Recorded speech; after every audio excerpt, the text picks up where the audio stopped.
Welcome to the Healing Circle. I'm Christine, founder of Embodied Energy Wellness, a shamanic energy practitioner and soul guide. This is a space for honest conversations about healing, awakening, and the moments that shape us. We all carry a story, and this is a place where those stories can be shared, witnessed, and gently healed, together in community. This isn't about fixing yourself, it's about remembering yourself. Take a deep breath. You're very welcome here. Just a gentle note before we begin, some topics discussed in this episode may touch on trauma, loss, or sensitive life experiences. Please take care of yourself as you listen and engage in a way that feels supportive. Hello everyone, welcome to the Healing Circle. Today I have a beautiful lady who I met at an Image Business Club day out. We were doing co-working. Her name is Ros Drake. She's from Drake Chiropractic, and we just got talking about our menstrual cycle and also the journey of our periods, and also with our children, our daughters. We're both similar age daughters, and what's ahead of them. So I just thought our conversation was intriguing. So, welcome to the Healing Circle podcast, Roz. Thank you, Christine. I'm very excited. Yeah. So, when we were talking, you were saying you threw a red party for your daughter. So, my daughter's 11. How old is your daughter? My eldest is 13 and my youngest is 11.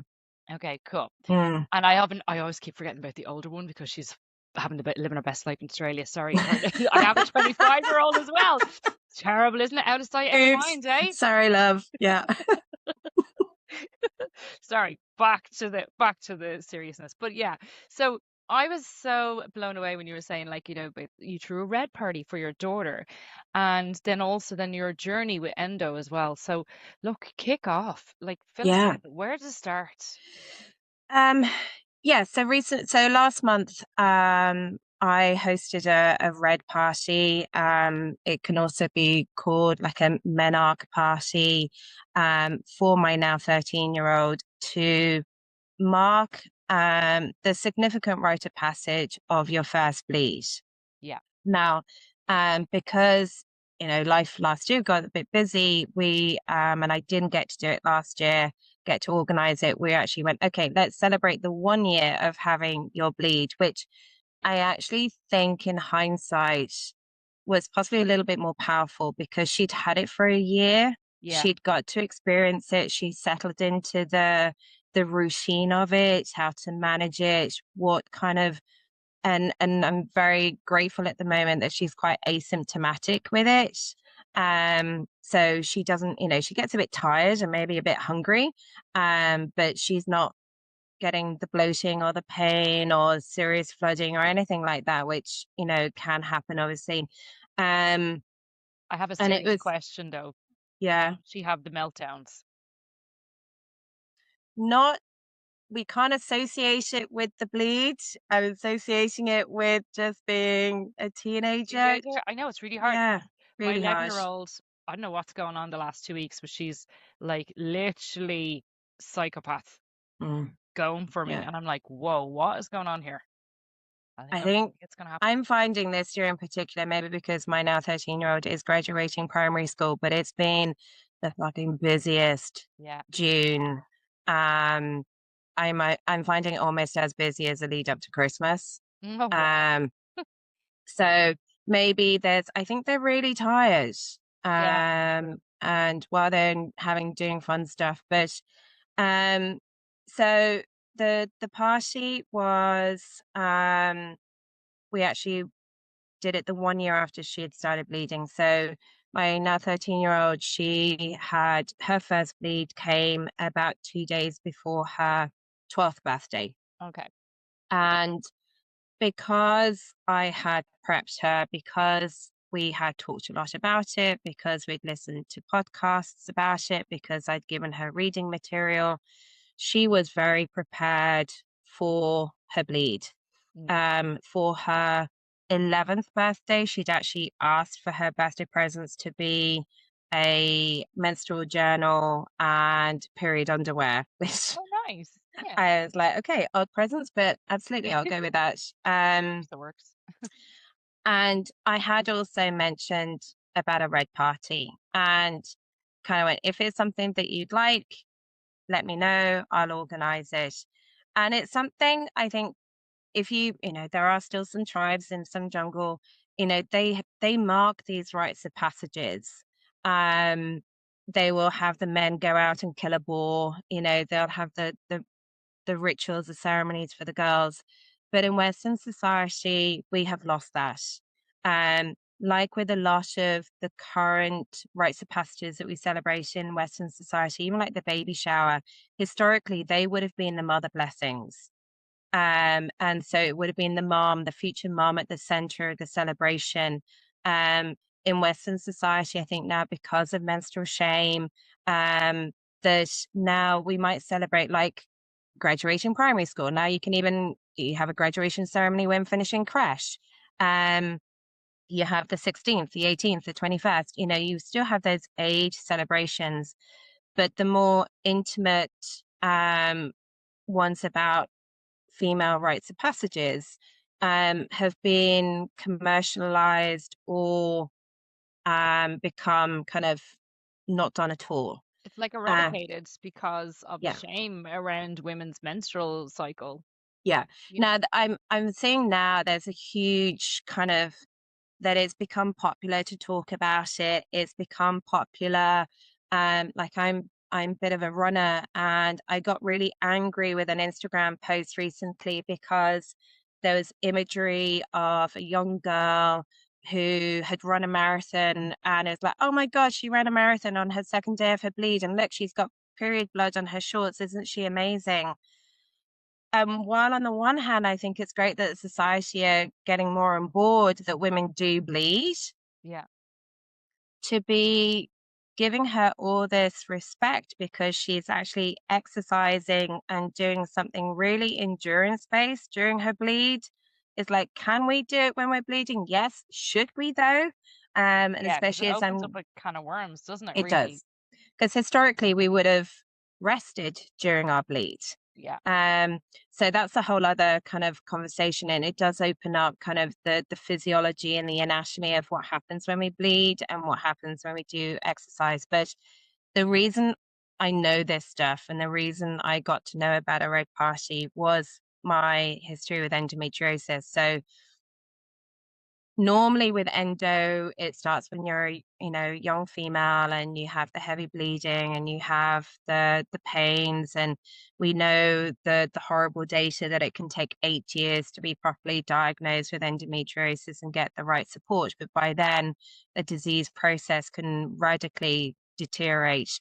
um when when I first heard about endometriosis and was then diagnosed with it, which was 8 years ago, or 8.5 years ago now, actually, it was still considered a female hormone imbalance condition where you have too little progesterone and too much estrogen. And can you just, for our listeners, Yeah. explain to me, when a woman has endo, how does it affect their day-to-day life? Because some listeners might not be aware. It's such a broad spectrum of symptoms. Basically, you get endometrial, so the cells that line your uterus, which would feed the baby if you were to get pregnant, those cells start to proliferate, to grow outside of the uterine lining. So they can grow on your ovaries, they could grow on your on your intestines, they can go anywhere. And so where endometrial cells, they proliferate, they bleed, they go through that cycle, Yeah. you can be getting that in other parts of your body. So it can lead to a lot of abdominal pain, bloating, very heavy bleeding, like heavy menstrual bleeding to the point of flooding, irregular periods, and then depending on the spectrum, it can actually then cause scar tissue and adhering of your internal abdominal organs. So a lot of women, if they get to the more progressive, they end up infertile as well. So it's a whole spectrum of symptoms. So maybe because I've been put on the pill very early, and I think I was put on the pill when I was about 14 or 15 years old. Now, that was because of irregular periods, as far as I'm aware, which is just bullshit because um, puberty is a little bit like perimenopause, where you start to get irregular periods. It Yeah. can take 8 to 10 years, I think it is, for your periods to settle during puberty. So to have irregular periods at that time is perfectly normal. Um, but as we know, it's like, oh, well, we're not really sure, so let's just stop it and mask it. So I was put on the pill very early on, and I was basically on the pill from the age of 15 to 30. But when I came off it, I didn't have any issues. I was completely oblivious to my menstrual cycle. So it probably just came and went, and I didn't think anything of it. And then I thankfully didn't have any fertility issues. Actually, both my children are accidents. And Lovely accidents, they but do know pregnant. that. Yeah. The joke in our family is the dog was the only planned addition. Um, but interestingly for me, it was a month after my 40th birthday. It was like 10 months after we moved into our house. And we'd actually moved out for the summer to get a big renovation job done. Um, and we moved back into the house. It was a very stressful. We had two young kids who were like 2 and 4 years old. We'd moved out of the house for 6 weeks. There was lots of commuting, lots of additional expenses as happens when you renovate a house. And then all of a sudden, I was getting you'd almost call it like abdominal migraine. So this horrible headache, but instead of getting the aura, like the sight and sound issues, with the headache, I was getting abdominal pain and cramping and diarrhea for the whole duration of my bleed. Okay. And it happened for the first, I think it was in the September, and I was like, oh, what, whoa, what's all this about? I was 2.5 years postpartum after my last child. So it's like, this can't be anything to do with that. So got through the first month, and then the next month, basically, it happened again. I was like, oh, okay, now this isn't normal. And then by the third month, I was like, no, this is definitely not normal. So I had talked to a friend, and she told me to go and read the book, The Hormonal Cure by Dr. Sarah Gottfried, who is an American, a Harvard educated American gynecologist. Her book is phenomenal. And it basically goes through all these questions and answers, and you can self-diagnose. Um, so in between, go to the GP. GP put me on a low dose progesterone while waiting for a gynecology appointment. I was also waiting for a pelvic ultrasound and MRI. Got the results of those scans, and I was like, I'm trained to read spinal imagery, Mm. not abdominal, and definitely not gynecological, but I'm looking at my own scans and I'm diagnosing myself left, right, and center. Um, the book I'd read was indicating it was endometriosis. Yeah. And so I have the gynae appointment, and she said, you've got stage 1 endometriosis. Or she was like, sorry, no, the scans are not showing anything. So I'm like, oh, am I imagining this? So she's like, let's do a laparoscopy and investigate it and see. I'm like, okay. And I knew nothing about menstrual cycles at this point. I knew what they teach you at school, that you have a 28-day cycle, you ovulate on day 14, and that everyone's the same.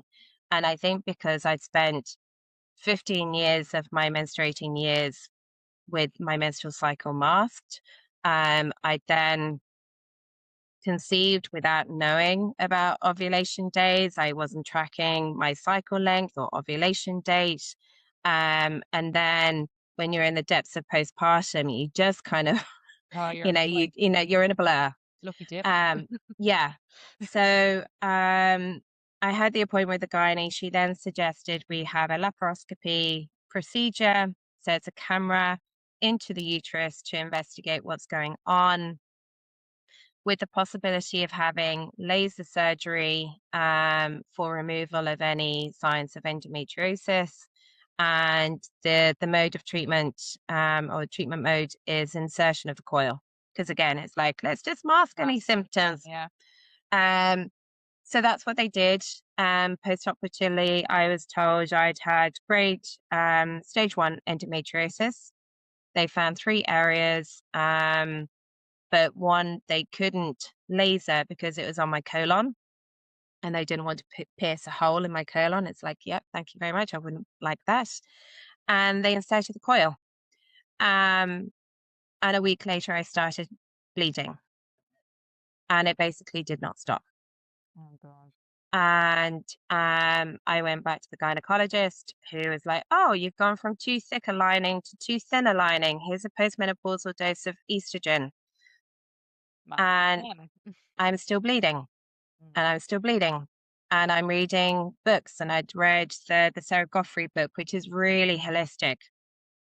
So I'm going back to the gynecologist saying, well, what about taking DIM? It's a supplement that helps to break down excess estrogen. I said, what about acupuncture? What about eating organic fruit and vegetables? And when she turned around and said, but the coil is only masking symptoms, it's not treating the problem. And she kind of like shrugged when I was suggesting these other holistic approaches. I just went, I'm done. Yeah. Because after 6 months, I had bled for 5.5. I had bloated because of the hormones. Yeah. I was feeling rotten. So I went to the GP, said, get this coil out of me. And I then went down the holistic route. I started going down the rabbit hole of actually understanding the menstrual cycle, both from the anatomy physiological point of view, but also there is a spiritual element of the menstrual cycle, the energies of the menstrual cycle, and how we can navigate it and use the intuitive information we can learn from our cycle to benefit us. And so that's the rabbit hole I've gone down for the last 8.5 years. And so when my daughters were getting to that point, I was like, I want to empower them with that information so they have that body autonomy, that they have that intuition, that they're working with their own body cycles, because I'm a prenatal specialist. And that's also not a female rite of passage. But I see this disconnect. So when we are separated from our body, when we're bleeding, we then try and get pregnant. And if we've had a lot of medical intervention during our menstruation, we might then find that we are having fertility issues. The contraceptive pill has been shown to cause nutritional depletion. It can cause atrophy of our sexual organs, which we're not told about, that can take a long time to undo.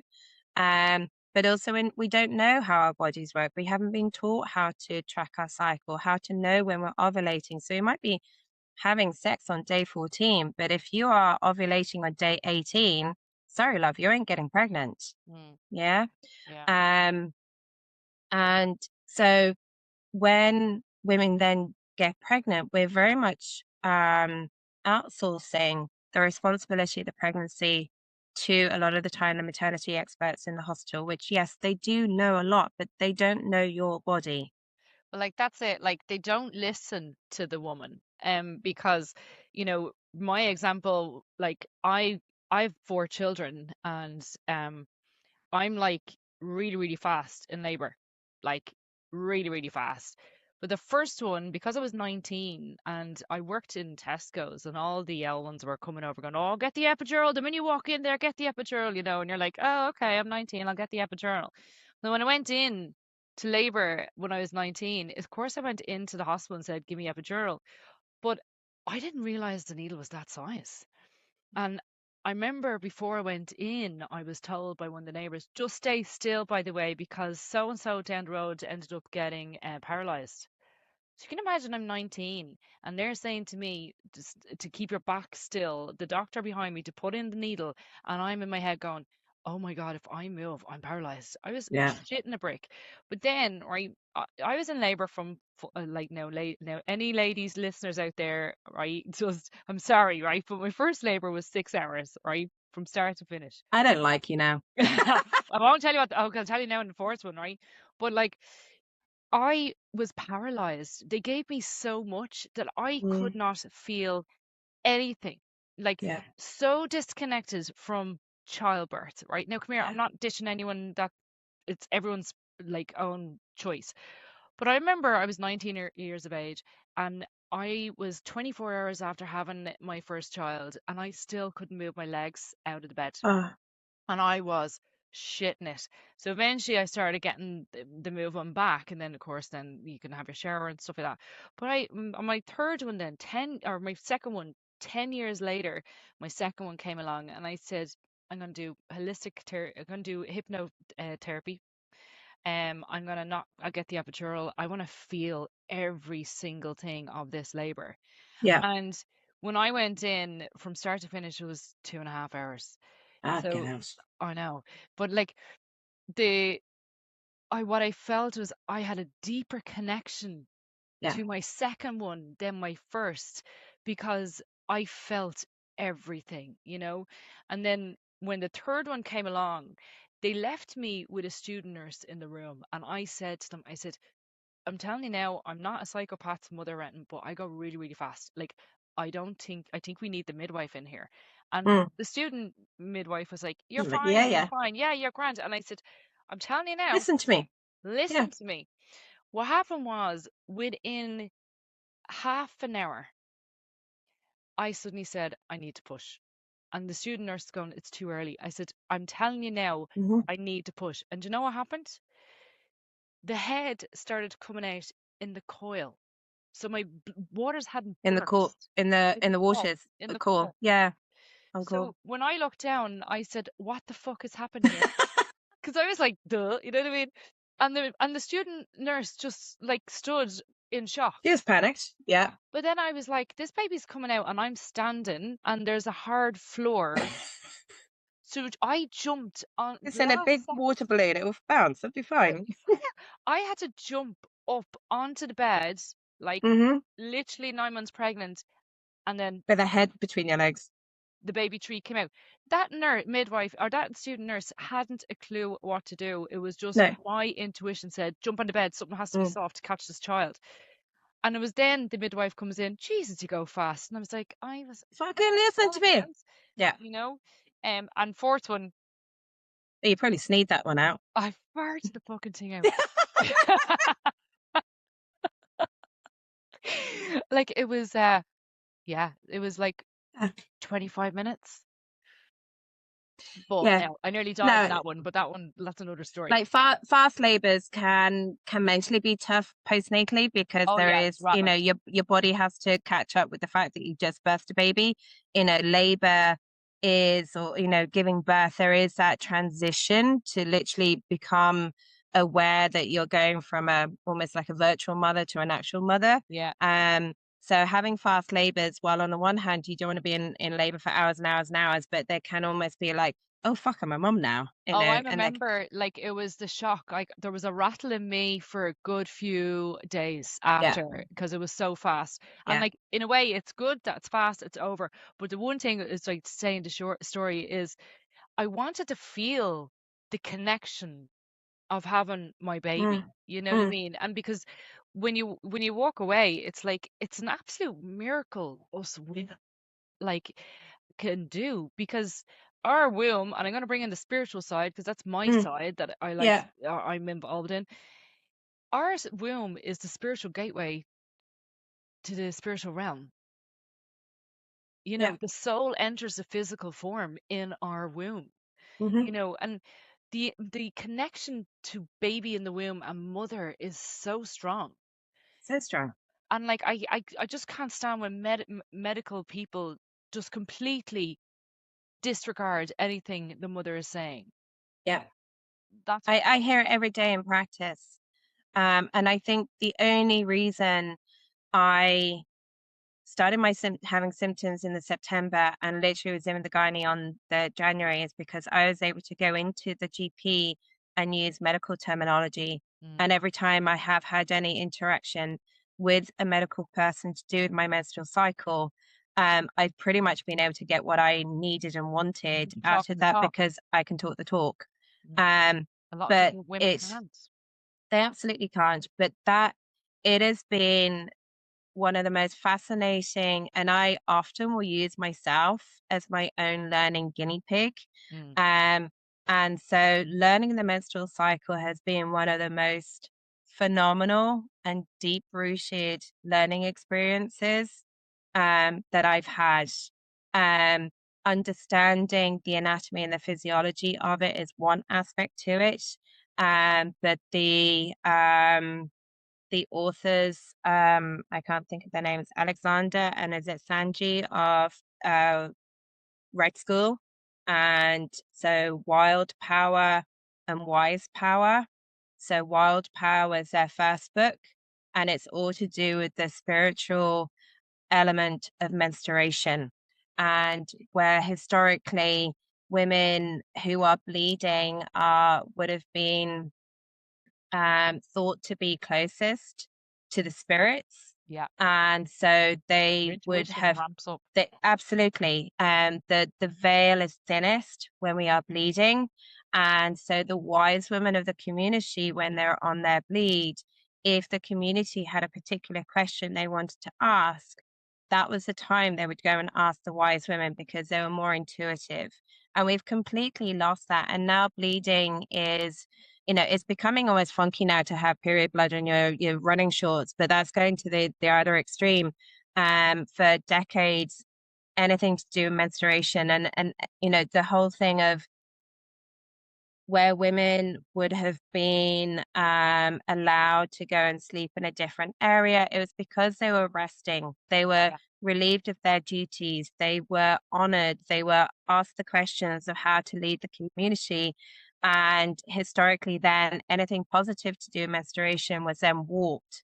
So it's like women had to go and sleep, in the shed because they were dirty, because they were bleeding. They weren't allowed to milk the cow because they curdled the milk. They weren't allowed to cook dinner because they would poison it because they're menstruating. So anything. I wouldn't mind getting out to cooking the dinners now. Well, absolutely, but it's not because maybe I do want to fucking poison you, but but anything positive, depending on if there was a positive element to it. With 2000 whatever years ago, things gradually got warped, and anything we know about Friday the 13th. It used to be the goddess day, and then it got the negative connotation. Christianity for that one. Exactly. And a lot of these things have a rooted in patriarchy, and I don't want to get on the men case, but unfortunately. Well, could you know what, for our listeners, right? Yeah. What I feel is coming through with this chat is there's two things a woman can do right now. Is number one, start educating yourself on your body. And number two, start listening to your body. I think they're the two main things that we can, if any listeners out there can take away from this episode, is those two things. Educate yourself and listen to yourself. Because you're honoring yourself then, you know what I mean? Like if you say, like I notice when I'm on a bleed, I have a nap every day during that bleed. I say, I just need a nap. I need like 20 minutes. That's all I need because I'm still running around. And I am like a new woman because I'm honoring myself and where I am in my cycle. And I think like if women start doing that, then, it doesn't need to have this big, huge like display of what you were saying about that runner and, bleed. It's like you can just say to someone saying, do you know what, I'm feeling really tired. I'm in my bleed, or nothing at all. You don't even have to say it. And women don't like sharing. Some women don't like sharing where they are in their cycle, and just say, just going to honor myself and have some time out here. That's all. It's I see it in practice when people do have that disconnect from the physical and the emotional of what's going on in their bodies. When the emotional is imbalanced, the body will start to whisper to you. And if you don't listen to that, the body will gradually ramp up signals and symptoms. And generally as humans, we're a bit fucking stupid. And until it's, incapacitating us, we Yeah. don't listen. Oh, 100%. We put But blinkers on. that's the very end of the spectrum. And then you have to deal with all the physical as well as everything else that's layered on top of underneath that. Um, so I, I've done a lot of the physical and the emotional work with my menstrual cycle. I have worked with various, you know, I worked with a nutritional therapist to make sure I was resting right and eating right for endometriosis to bring down the inflammation, try and regulate my cycle. But I also worked with a wonderful woman called Charlotte Ponto. She's English, living in Australia, and she's the very feminine, very spiritual side of menstruation. I did a whole course with her, and we did a lot of the kind of reclaim menarche because I realized that my mom also had a shit show of a menstrual cycle. She had a hysterectomy, I think, age 42 because of heavy bleeds. It was not something you openly talked about. It wasn't an empowering um, thing to be happening to you. So I did a lot of the reclaim menarche work on myself. And then that's what can also, I was quite selfish when it came to my daughter having her red party. And she was the one that asked me, could she have it, which Now, was just yeah, for the listeners, what is a red party? Like what, it's how do we plan a red party? it's completely up to you. It's basically celebrating the girl's first bleed. Yeah. And there is actually a lovely book called Maiden, which is written by a mom about her daughter's red party. So it can be called a menarche party or a red party. And it's a celebration of that girl's first bleed. Now, for us, because we did it at the 1 year anniversary. Yeah. And it's as big or flamboyant or simple as you wanted. Now, we did find who do you invite to I something was like just that? gonna ask Yeah. because it Yeah. depends on the mothers, really, doesn't it? Yeah. So interestingly, my daughter went, yeah, can we not invite Granny? It's like, no problem. Right. And it's like, and I don't think we want Auntie there. It's like, no problem. And unfortunately, one of her best girlfriends who had already started her bleed wasn't able to come. So it literally was me and Yeah. two other mums. And one of those mums I'd asked to kind of facilitate the ceremony part of it. And then it was myself, my two daughters, and then a friend's two daughters who are a bit younger than my two. And the oldest was possibly starting to menstruate. My 11-year-old actually got her bleed the month before her 11th birthday. So only Right. 10 months after her older sister. Yeah. Um, so for us, we held like a women's circle. My friend had bought all the cards that show the different cycles of a woman's menstrual life. She had picked roses from her garden to Oh, lovely. differentiate the maiden mother, Margaret Crone, phases of her life. She bought the drum that she had made herself. So we did a drumming ceremony. We did a candle lighting ceremony. We went around the circle as to what does it mean to be a woman?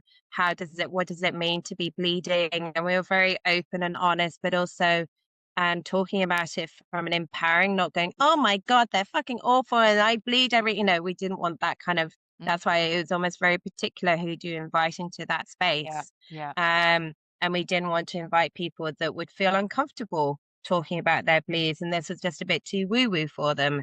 Yeah. Which is Um, understandable. Absolutely, and that's fine. So we did that first, and then we went and ate food, and I tried to buy as much red colored food as I could. And my Exactly. daughter and I had Red made a red velvet cake. velvet cake. Yes. We made our own, Favorite. yeah. And I picked a red rose from the garden that was the decoration for the cake. Wow. And it wasn't big, it wasn't flamboyant, Mm. but it was empowering her and um intuitively going, this is normal. You're But it's doing also great. accepting where she Yeah. is and, trusting. And she's being Yeah. held in this process. Yeah. Like a lot of, like, I don't know. I remember when I was younger, it was scary. I Yeah. know everyone in your class was like, oh my God, can't wait, can't wait, can't wait. You know what I mean? But like deep down, you were shitting a brick. Hmm. you know, and it was like, because I don't know what's ahead of me, and what happens if I get caught out, and what happens if any boys see it, and you know, it's all this worry and anxiety that comes with a woman Yeah. stepping into their menstrual cycle. Like So both of mine, this is fabulous. thankfully, both of mine were okay and quite excited about to get their bleed. We're still navigating that. Actually, my younger one seems to be having heavier bleeds than her older sister, so I'm keeping an eye on her and trying to say, are you tracking? And I do ask questions of how are you feeling? Um, and there are times that, you know, I can see her horsing through and wanting pasta 3 times a day. And I'm like, oh, interesting. What's going on there? And I do ask some questions. I'm like, look, I'm not being weird. I just need to know so I can help you navigate if you need some extra support. Um, but what I've tried to do as well, you know, as a chiropractor, obviously I treat a lot of physical pain and emotional issues. But when they come to me like, Mom, you know, this hurts or I'm not feeling great. I'm like, okay, what do you think you need? So I'm not trying to c- straight away step in and With fix the solution. solution. Yeah, yeah. I'm trying to get them to think about what it is do they need. And if they go, oh, I don't know, I'm like, okay, do you think you're hungry? Do you think you're tired? Do you think you're thirsty? Do you need me to adjust you? Do you need a hot water bottle? So I then give them some options. And then they might go, oh yeah, I think I'm just hungry. Oh, you know, actually, can you adjust me? And we'll get on the floor and, you know, um, so again, I see. I getting would them to go. I'd be, be like, "Do you want to scream? Come on, let's scream! yeah, yeah, Rage! exactly. Let's go! Yeah. Where's I your probably, brothers? Where's your dad?"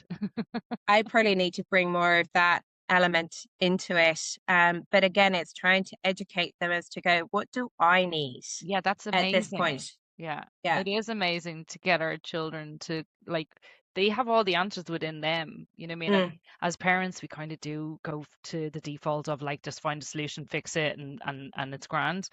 But yeah. then it's taken away that sense of their empowerment. Yeah. So yeah, that's Yeah. amazing. Um, Roz, I'm yeah. gonna have to wrap up, like, because I Okay. would talk about this all day. Can I Can I? just, Yeah, yeah, go for it. sorry. There's one of the most amazing educators and matriarchs about female rites of passages and this embodied connection with our menstrual cycle is an Australian woman called Jane Hardwick Collins. Jane Hardwick Collins. Collins. Yeah. She is phenomenal. Even just following her on Instagram, it might be a little bit more woo woo. Actually, for your followers, probably not. They'll Yeah. get it.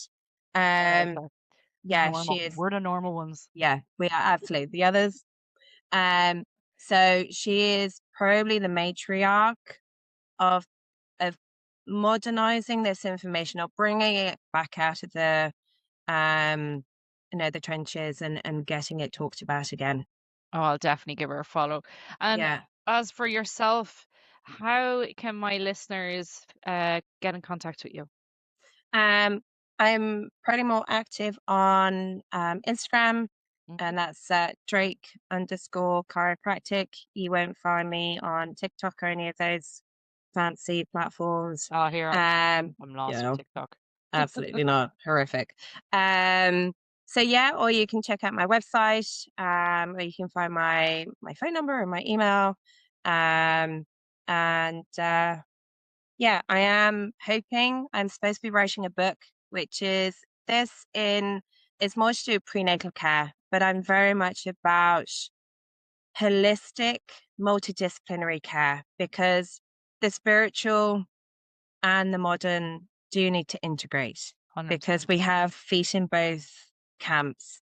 And especially I'm seeing it every day in practice that the moms are not getting the proper care that they need. So they need help navigating so they can have this multidisciplinary approach where they can have the chiropractic and the acupuncture and maybe the planned cesarean, or they can have the free bath, or they have the the antenatal appointments in the hospital, but then go and have a home birth with a midwife or whatever it is that they want to do. Yeah. So it is the working title is centering the mother. and I'm supposed to be writing it at the moment. So maybe when I get to publish it, I can come back on and talk Of course you about can. it. And But hold on, I just you need to change your words there. Say, why? I am writing the book. Oh, sorry. Yes, Come on. I am. I Come am. on.